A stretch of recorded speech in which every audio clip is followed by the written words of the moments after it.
Welcome, welcome, welcome, everybody, to the A Little Less Fear podcast. I'm your producer and host of the show, Dr. Lino Martinez. This is your motivational podcast of people's incredible journeys. Oh, yeah, let's do this.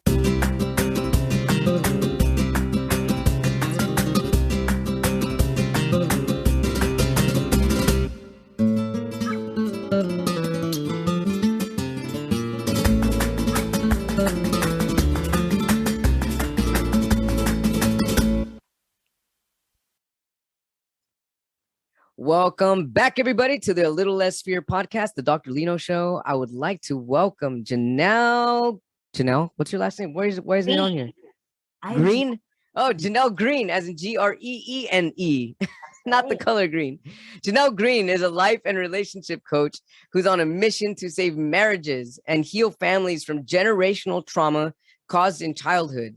She's well known for helping couples return from the brink of separation and ultimately divorce in less than 30 days. Jeanell loves talking about her own marriage of 17 years and how they keep the fire hot. I want to know, and I'm sure listeners are curious about this too. Welcome to the Little Less Fear podcast, Jeanell Greene. Thank you. Thanks for having me. I'm super excited to get into this. Yeah, awesome. So, hey, you're very passionate about what you're doing. What brought you to your journey, and what makes you so passionate about it? What in your journey brought you to such a passionate, I guess, exuberant, energetic, you're just vibing really high, and I'm really curious to know what got you here. Yeah, well, let me start from the beginning. I am Filipino Catholic. I am from Vancouver, Canada, and I'm married. We are married, no kids, and we just have the most amazing and extraordinary love story.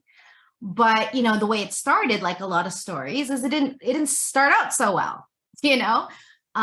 Growing up, Filipino families really are about family. So I think that's the first thing I would say. I was brought up with two parents that really, really loved each other and didn't tell us how to be great people. They showed us. That's beautiful. And so is in their interactions, in their playfulness, in their affection, in their partnership. They had their own business, a janitorial business together. They prayed together. They went to church together. We did family stuff together. And so I think it's so important, because we're talking about also generational trauma and how this impacts children and our future generations. I feel so blessed to have witnessed that, because as children, our parents are our first teachers. Absolutely. Totally. And if our teachers are not great teachers, or their teachers were non-existent, or were really not. Yeah. How do you navigate like then?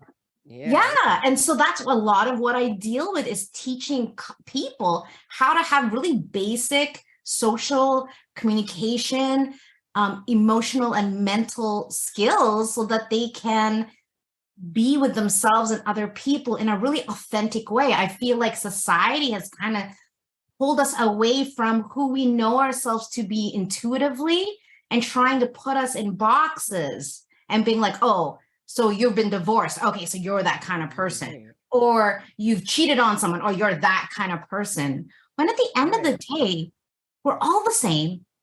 Right. We all want to be loved. We all want to feel connection. Right. We all want to feel accepted just the way we are and just the way we're not.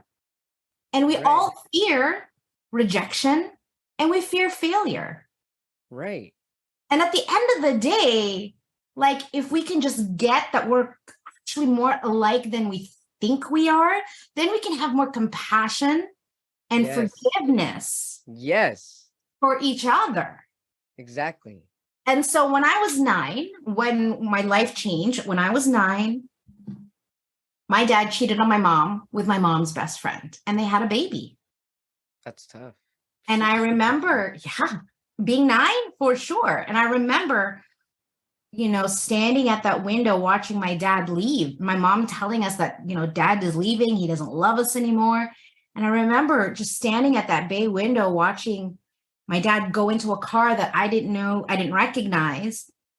In hindsight, looking back, when I did my inner work in my 30s, I discovered that what happened in that moment, as I made 3 decisions as that 9-year-old. I decided that I'm unlovable, I can't trust men, and everybody I love will leave me. Oof, that's heavy. Yeah. And so fast forward, here I am dating and, trying to find my future mate. Oh, and you've been carrying all that since you were 9 years old. Carrying all that and not realizing that I'm carrying it, and then wondering why I'm attracting the kind of people and energy into my life. And I'm like, what is it about me? And so that is the journey for me. And that was during my first marriage, was I really got like, what is it about me that I can't seem to have healthy relationships? And in that digging, in that coaching capacity, in that support, I was able to discover these wounds that I thought had healed. So fast forward back to my dad's story. What happened was, so he left, they had a baby. 3 years later, God would intervene and my dad would get sick. And he actually had to get on an organ transplant list. Oh, so wow. both his kidneys shut down and he couldn't work. He had to go on dialysis. And his girlfriend kicked him out because he couldn't work, couldn't provide. So he comes back to my mom, who is a nurse, and he says, Mama, I'm sick and I need someone to take care of me. Can I come home? And at this point, one of the memories I have as a child is sitting at church, just bored out of my mind, as my mom prayed every single day. Uh-huh. Even for 20 minutes, we would just go into any church and she would pray. So here comes my dad 2-3 years, maybe about 3 years later, and says this. And my mom says, yes, I forgive you. Wow. And yes, I will take you back under 2 conditions. One condition, you never go back.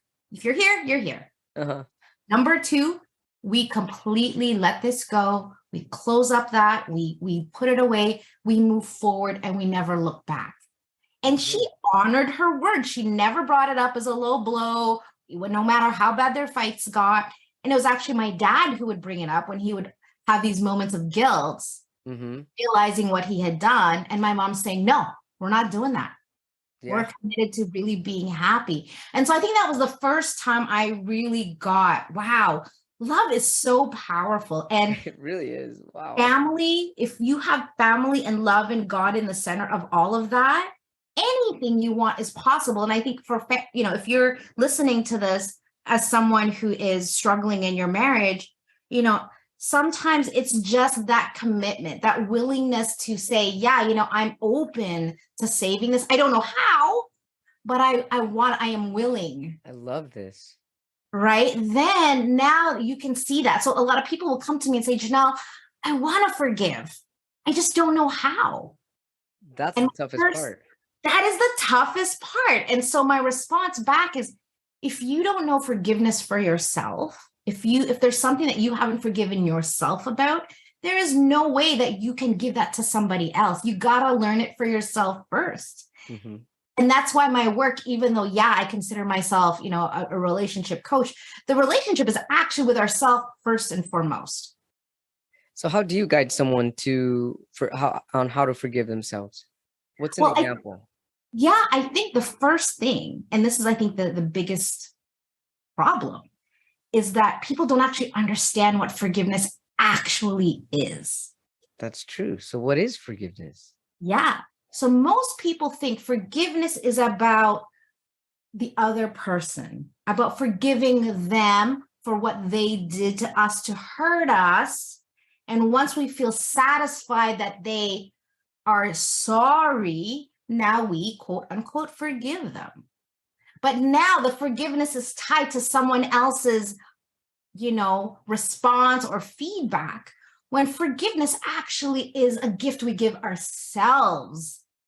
We don't need feedback. We don't need someone to say sorry to us. We don't need them to apologize. We can just, for our own sanity and our peace, to give that gift to ourselves.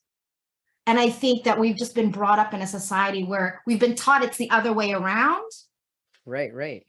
But it actually is freeing ourselves from the prison that we put ourselves in. So how does someone begin to forgive themselves? I think, first of all, what is it that we need to forgive ourselves? Like, get clear about what that is. Okay. What are the fears? What are the worries? What are the insecurities? Where is their trauma? Right. That maybe didn't seem like trauma at the time, So total divergence of conversation. So lately Sure. I've been playing with this idea of unworthiness. And, as I continue to, I like to call it purify my heart so that I can raise my ability to serve, I'm looking within myself, right? The work never ends. Right. That's true. The work never ends. It doesn't. People go, well, Jeanell, you've been doing this for 20 years. Your life must be perfect. I'm like, no, the it's work not. keeps going. Yeah. Exactly. It feels perfect in sometimes, but then my humanity, my ego, my doubt, my fears sometimes creep in. And that's why I do a lot of subconscious, conscious work. I do a lot of I love neuroscience. I'm a big Me too. I love all that nerd. stuff. Yeah. So I do a lot of that work. But back to what we're talking about, unworthiness. I started to ask myself, like, why do I feel unworthy? Like, what is that about? Because my environment doesn't say that, right? I've got the most loving husband, the most supportive family. Like, but why do I feel unworthy? And when I really went backwards and dug deep, I saw two things. Number one, there were beliefs about women, about what is possible in the world. And I found myself surrounded by people that didn't see possibility the way I saw possibility. I have a mission to transform 10 million lives. That's amazing. Yeah. And some people would go, cool, Jeanell, that's really cool. And some people would be like, are you crazy? How are you going to do that? That's not possible. Right. And so I think it was really just giving myself that freedom to say, well, why not? Why not me? Why not, if anybody else is worthy? But then I was like, okay, well, what makes me worthy of that? And what I discovered was that I've had at least 5 people in my life that have tried to sexually assault me. I've had, I was molested as a child. I had my best friend in high school try to rape me in a bathroom. I've had a lot of those things, but the way I was taught was suck it up, move on, let it go. Don't talk about it. Don't think about it. Just let it go. Right. Maybe it's your fault. Maybe you did something. But really, when I started to unpack this unworthiness conversation, that's where it came from. And so I realized that I had given my power over to these people. And it was time for me to take it back. And so that's the work I've been doing in the past couple of weeks, is going, when I can really find peace and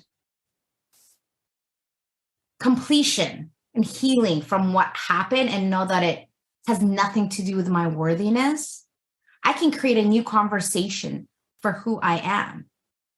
And who I am is a bold, badass, loving disruption, who is direct and honest and just full of love and a stand for families and is on a mission to bring love and healing to the world. That is who I am. I love it.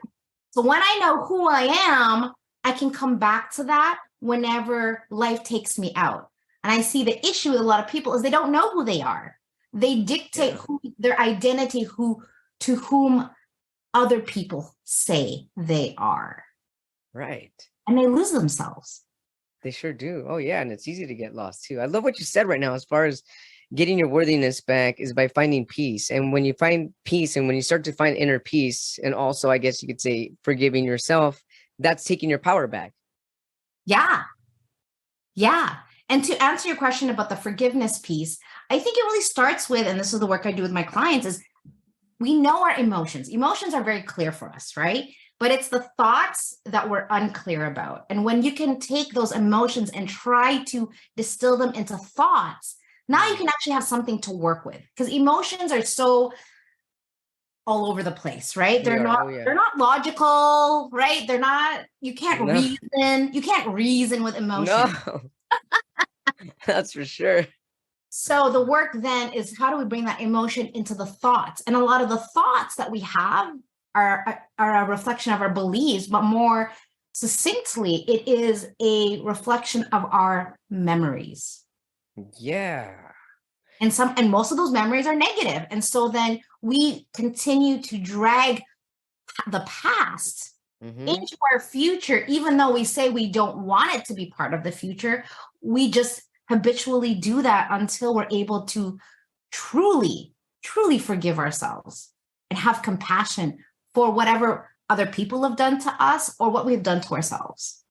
How do you define compassion? Love. Just love. Love and acceptance. I have a quote. I say this to myself almost every day, and I say it to my clients almost every session. And it goes like this: pain and suffering only exist when you resist what is so. I love it. This is so perfect because we're talking about fear. Yeah. Right? So fear, what do? We resist it. We're like, no. Right. Fear isn't resistance. Yeah, we avoid it, we deny it, we resist it, and then we wonder why we're so tired all the time. Right. But when we can just accept and love everything, starting with ourselves, now there's space. Now there is access to something new. And so, like, for example, pain and resistance, pain and suffering only exist when we resist what's so. So when we have it like, I shouldn't be this way. My body shouldn't be this way. My spouse shouldn't be this way. My finances shouldn't be this way. When there is a should, there is an expectation, and then there is pressure, and then there is resistance. But when we can just be like, hey, you know what? My finances are the way they are. My body is the way it is because I've been eating potato chips and now we're taking responsibility and we're no longer a victim. And the word responsibility, if you look at it, it is the ability to respond. It is not fault. It is not blame. Responsibility is just the ability to respond. So when you say, yeah, you know what? I did this to myself. Yeah, you know what? My relationship is the way it is because of me. Now you have power. Now, how is that difference between accountability, or is there a difference? I think so responsibility is the acknowledgement, is the acceptance and the love. And this is my... Sure. Yeah, absolutely. I'll tell you this is gospel or truth. Yeah. Accountability is really about the action, the behavior change, the being bigger and better than your old self. I love that. So normally I would probably get mad at you and say this thing, but because I'm committed and I'm being accountable to who I say I am, I'm going to now be different. I'm going to respond different. I'm going to take that breath. I'm going to pause. I'm going to bring love and compassion to the conversation. That is distinct. Responsibility is just the ownership, but responsibility does not include the change of action and the change of result. Oh man, I love that. There's a lot of clarity in that. Thanks for answering that. Yeah, you're welcome. So let's go back into talking about fear as a resistance. So if somebody, let's say a relationship, since we're talking about relationships, let's say that somebody is constantly living in their fear. Fear is also flight and fight survival. And a lot of the times that's constantly playing in a loop. Cortisol levels can even go up. Stress hormones are going up. People can't sleep. How do you even begin to get someone out of that flight and fight response in order for them to ground and come down at a more level, for them to realize what just one simple resistance is that's causing them to act that way or be responsible in a certain way? Yeah. I'm a big believer of journaling. And I think a lot of it, again, fear is an emotion. And when we can kind of put that into something that we can actually work with, right? And so that's why the journaling is, I think, really important is, okay, well, what is it am I actually fearing? And is it legit? Yeah. Right? So like one of my fears, because I did this exercise, one of my fears was failing as a wife and letting my husband down. And when I wrote that down, I looked at it and I went, okay, I got that as a fear, but where does it come from? Yeah, where does it come from, and is it true? Mm-hmm. And when I wrote it down, I looked at it and I laughed. I was like, oh my gosh, why is that a fear? Like, it's a fear, but it's not like, there was a part of me that believed that. And when I wrote it down, I realized like that's belief actually there's no evidence. It's just a thought. Right. And beliefs are thoughts we keep thinking. Right. And so it's like, okay, well, what is the narrative that I want to be? Again, I love that. What is the narrative that I want to be? Yeah. So if the narrative is I want to be a wife that completely trusts that her husband has her back, the way I show up, the energy I come with, what I'm willing to do and not do, the boundaries I put up is all created from that stand of called being a really amazing wife. Like I am clear in my marriage. It's like, oh, you scratch your back, you scratch my back, I scratch yours, and we're always scratching each other's back all the time. And so both people just feel so loved and appreciated. And there's just this flow of, pouring into each other. Ooh, I love that. And so if you asked my husband about our marriage, the word he would use is easy. Wow, that's beautiful. He's like, yeah, we have a really easy marriage. We clean up our mess. We bring no ego into the relationship. We bring no blame, no fault. Everything is us. Even when I spill something or I do something dumb, it's a us. Yes. And so that experience of having someone who got my back no matter what and loves me unconditionally. And I think for women, a lot of our fear is, what if he leaves me, right? And for me, especially abandonment issues, hello. Sure. That is not an issue in this relationship. Because I do the things that I know to do to be the kind of person that I know he needs from me, and vice versa. And that's the way things function. That's connection. That's true connection. I have a question, Jeanell. Going back to the fear that you had, the irrational fear that you were having, as far as like a fear of failing, being a good wife. Did any of those fears? Did you see that any of those fears were carrying on to actions and some of your behaviors within the marriage? Definitely in my first marriage. Okay. Because I didn't know anybody. I felt like up until that point in my life, I was asleep. You know what I mean? Asleep to my life. Totally. My former life before I became a coach is I was in software sales working for one of the largest HR companies in the world, traveled the world, made tons of money, was living the fab life. And it just wasn't enough for me, and I felt like I needed to find my purpose in this world. And so I think we go through life and we just sort of, we have to listen to our heart. We have to listen to our gut, not everybody else, not social media, not our parents, not even our friends. Right. Because they have their own life. They have their own story. They have their own experiences. And whatever that comes out of their mouth is a reflection of that. And so I think that's one of the beauties of being with a coach is that you have this wide open space where there aren't these walls that are the limitations. The only limitations are the ones that you put up. And when you work with a coach, the coach can hear the limitation and point it out. Mm-hmm.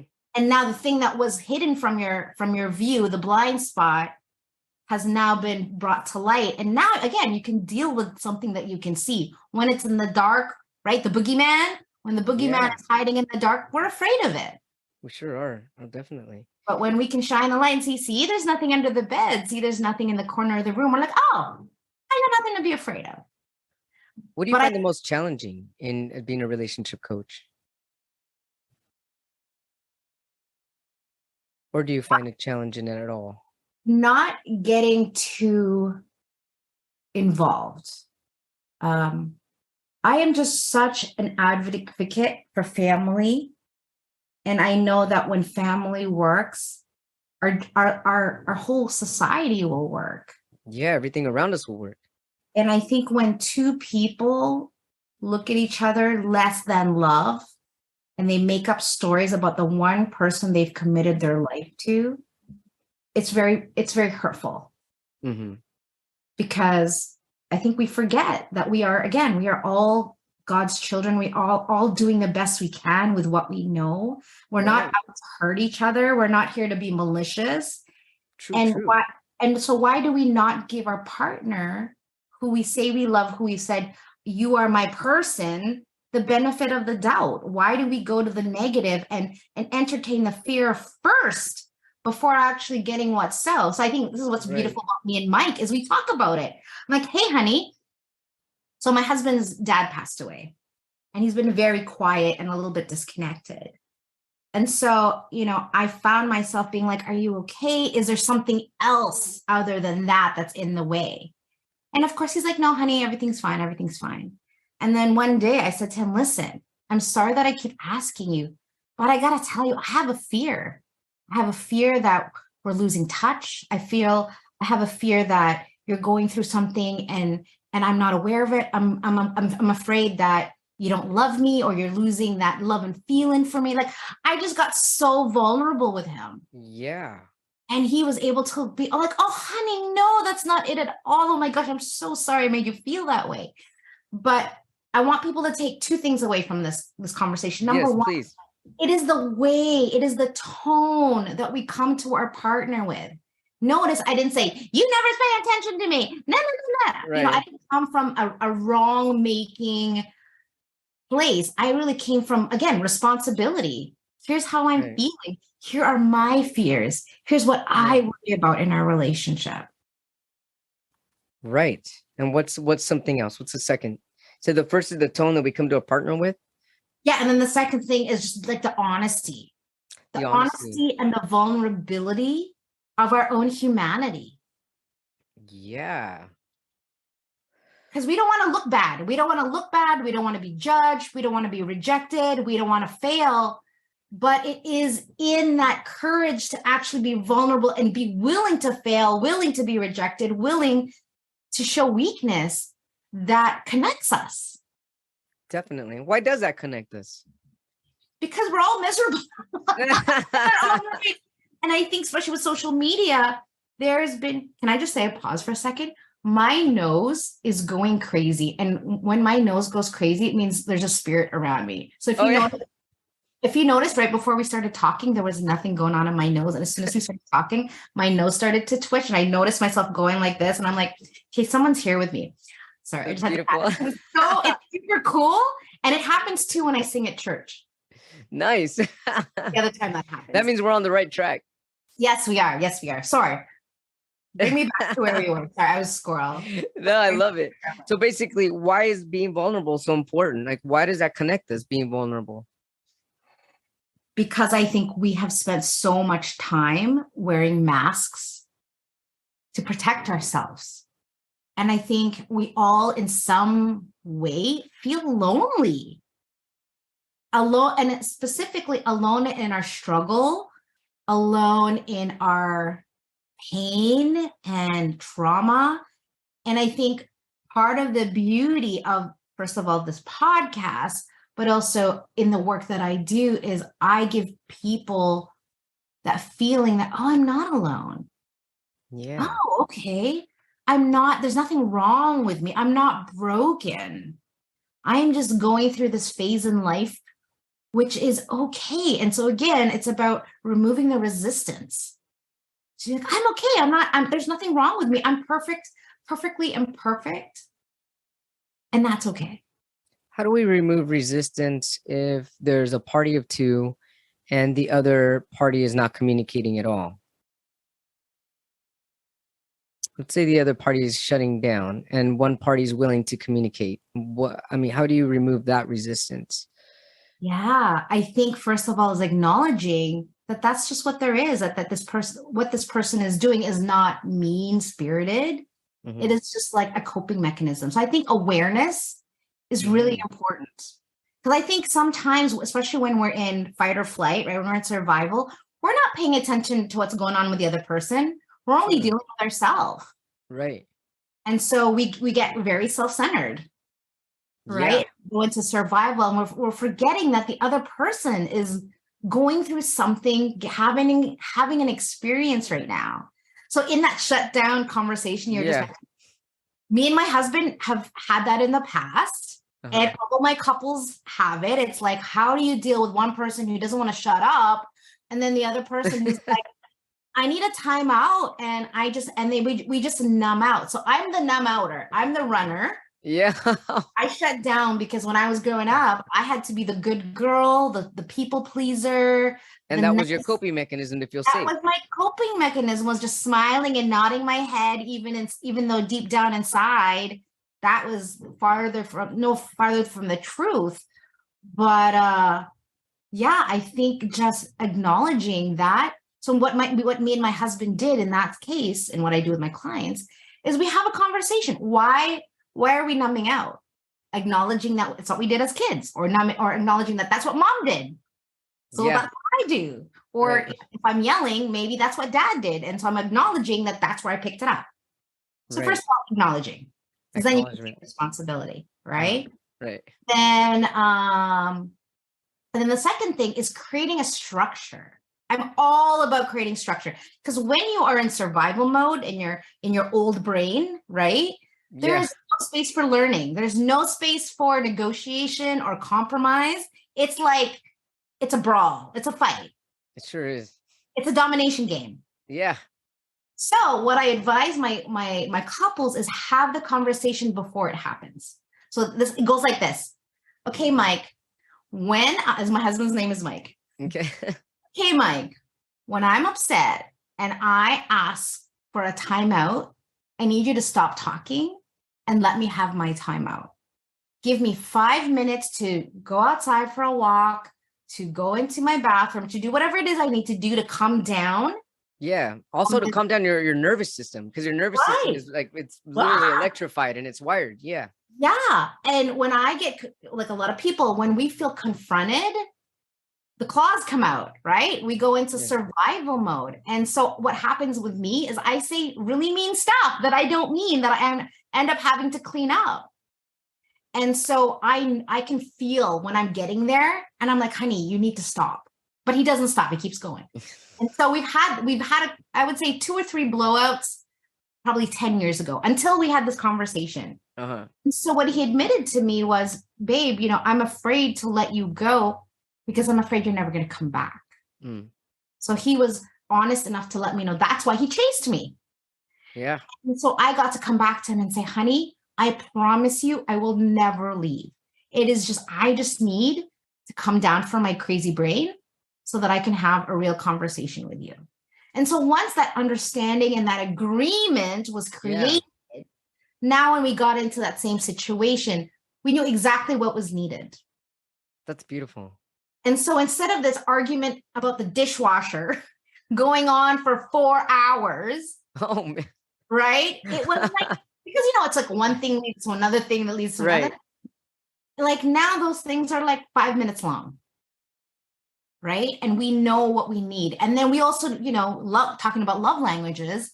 I know that when my husband's upset, he needs to hear, I love you. He needs to know that I still have all the loves for him. Mm-hmm. And he needs some sort of physical touch, a hug, a kiss, something like that. Yeah. So we figured out the formula in which each of us really need to have and feel loved and safe. That is so important. Feeling safe. And then for him, or for me, my love language is service and words of affirmation. So for me, I said, babe, I just need you to sit. I need you to listen. I need you to close your mouth. Don't try to fix me. Don't try to give me advice. And when I'm finished talking, I need you to tell me you love me and get me some ice cream. So we know exactly we know what to expect. We know what we need to say, and we come out of it unscathed. And so our relationship is always present. We're never dealing with something from the past. I love that the communication is open. And I always felt that communication is key. And it just gets a little challenging sometimes when one communicates more than the other. And how do you balance that out? And how do you even welcome communication with someone that feels that they don't even know how to communicate? So I could feel that that could also be really challenging. How do you help your clients? Do you help them separate one from the other, or together as a couple? Both. And that is why I believe my work is so unique and extraordinary and impactful. Mm-hmm. It's because there is work that we need to do on our own that our partner doesn't need to really know about, right? True. Yes, absolutely. Right. And to your point, a lot of us were never taught how to express emotion. A lot of men, right? It's a new thing. Like, what's this thing called emotion? And how do I be with it with my partner? Yeah. Right? And also, how do I even understand my own? Definitely. And so for me, with them, my job is to really encourage them and to validate them, whatever is going on, even if it doesn't make sense to them, to be like, yeah, I get it. I totally get it. That whole numbing out thing. Yeah. And I think because I'm a very masculine woman, a lot of ways, I feel like I understand men more than I understand women. That makes sense. Yeah. Right. Yeah, definitely. Yeah. And so I work with them individually to work on whatever they need to work on to be happy. Because sometimes it's even something as minor or as irrelevant as I've gained 20 pounds. And that's why I don't love myself. That's why I don't want to have sex. That's why I don't feel confident. But in the relationship, all you see is, well, she doesn't seem interested in me. Right. Right. And so I go in with them deeper on a private level. I do that with But that's because that, and in turn, that other individual is not really interested in themselves. And then that's kind of the vibe they're giving off. So the other person is feeling, well, they're not interested in me. But that's really because they're not interested in the way they feel and the way they look. Right. And so that's why we get stuck in this vicious cycle, right? Of loneliness and frustration and stress and like all of this neglect and all of that. And then we come together at the end as a couple. And I teach and I coach on some really like strategies like the one I just shared with earlier. So really based on whatever it is that they're dealing with, that's what I deal with. I don't try to put them in a box and try to give them the same protocol. It really is dependent on what they're dealing with. Right, definitely. And so I really get to customize the experience for them based on what they say they want from me. And I tell them, I'm like, this is not my agenda. This is your agenda. You tell me your goals. I'll hold you accountable to those goals. And what's distinct of coaching is this is not moral. This is not a morality thing. This is not about good, bad, right, and wrong. All I care about is what do you want? Who are you? And we'll deal with everything that gets in the way of who do you want to become and what you want most in life. And for most families, what they want is they want peace, they want love, they want connection, they want intimacy. And so then they realize working with me that, oh, we want the same things. Yeah.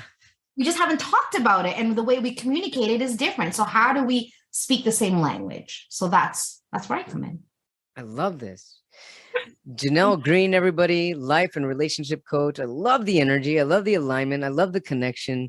How can our viewers, our watchers, and our listeners find you and your services if they need a life and relationship coach? Yeah. Well, the easy answer is saveourmarriage.ca. Oh, I love that. But you can also find me at jeanellgreene.com, and that's JeannellGreene.com. And are you on social media? What are your social media handles? Oh, yeah. I'm on TikTok. I'm on Instagram. I'm on Facebook. I'm on LinkedIn. And is your social media handles the same? Is it saveourmarriage.ca or is it Jeanell Greene? Instagram, I'm at Save Our Marriage. Okay, great. I love it. On Facebook, I'm actually a Wing Woman Hero, which was my first initial company. And I haven't changed it yet. Great. I used to actually just coach men. Really? Yeah, I love. Well, I definitely need some coaching. Yeah, I love it. I just find it so much simpler. I agree. I mean, I guess I agree. Jeanell Greene, everyone, thank you so much for sharing all of your love. I'm really blessed to have crossed paths with you. Thank you so much. Do you have any final words for our viewers or watchers and our listeners? Be love. Be love. Be love. I feel like we make things so complicated. But if we just be love, first of all, to ourselves and then to the rest of the world, that is our guiding light. My guiding light. And it's my guiding light too, Jeanell. And I am love. I'm love. You're love. We're all love. Thanks so much for being in love on A Little Less Fear podcast. Have a wonderful rest of your day. Thank you. Thank you all so much for tuning in to the Dr. Lino Show, A Little Less Fear podcast. If you'd like to get a hold of me, you can do so by sending me an email at a little less fear at gmail.com or through an inquiry from my website at www.alittlelessfear.com, where you will always find information on where to get my book. You can get my book on Amazon and Amazon paperback version, Kindle or Kindle Unlimited. And I also create incredible visual video poetry for people that are interested in marketing or even just to send a personal note to anybody or somebody that you might love. So yeah, check it out. I love it. Poetry is my passion, one of my other passions, aside from doing what I do right now, which is giving you all the motivation that you need to keep growing, to keep motivating people, motivating yourself, and to keep expanding. I love you all so much. Have a blessed day and take care. Rock on.